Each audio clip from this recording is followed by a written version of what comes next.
So we've hit the major points that we need to for SQL, namely querying, joining tables with Cartesian joins, and aggregation. We've also hit the minor points, subqueries and outer joins. So that means that all that's left is to put them all together. Ultimately, SQL is something that you get better at the more you do it. Think of these videos as driver's ed. You learn what you need to know to not run headfirst into something, but at the same time, you're not actually going to get good at this unless you practice. And so that's exactly what we're going to do for the next few class sessions. But at the same time, I didn't want to make you watch this video for a pep talk, and there are a few things I want to make sure to touch on that I didn't really fit in anywhere else. Let's talk about these. One of the very first things we learned about with SQL was how to order our columns to such a point that you may have even forgotten how to do it. Remember how you can change the order of columns by changing the order in the select clause? Right. You can do this, sort of, with rows. But unlike columns, we can't specify the exact order of rows, but we can sort them. This is almost trivially easy.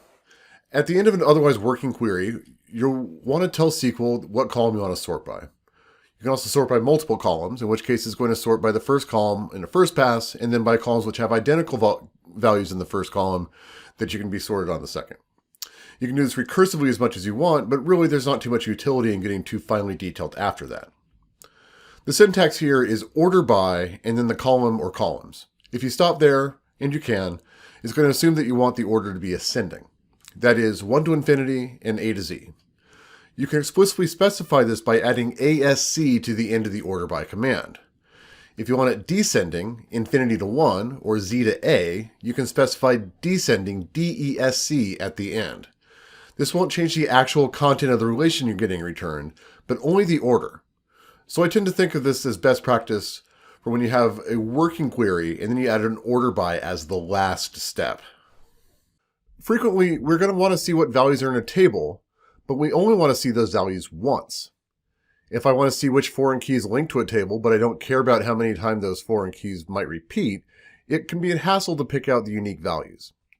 SQL has a method of doing this, which is by putting distinct after select. Nothing will change about the query except if any row duplicates a previous row across all columns selected, that row won't be displayed.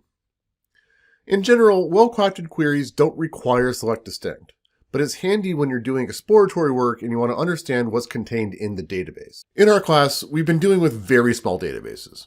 That's fine. There are a number of reasons why having a small database might be preferable to other data storage options, especially when you're dealing with software development. Other times, databases can be profoundly huge with millions of rows in each table. In these cases, and especially if you're exploring in the database, it might be preferable to limit the amount of data that you get returned.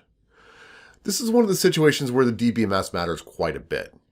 We're using Microsoft SQL Server, so the syntax for selecting the first in rows is by putting it directly after select. Select top 3 state, for example, will stop after it returns the first 3 rows of the state column. If you pay attention to Heidi SQL, by default it selects the top 1,000 rows, because that's probably more than what anybody's going to read anyway. But if the database is going to return 100 million, it can put a strain on the backend. Unlike any other command that we've used, this isn't in the ANSI SQL standard.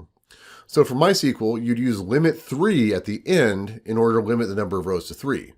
I bring this up to point out that DBMSs may have small differences between them, and so it's entirely possible that you might write a valid query in one DBMS that doesn't work in another. The broad strokes are all the same. Nearly everything in this class is standard SQL, which means that it works on every DBMS. The YouGet book goes over some concrete examples of these on page 186.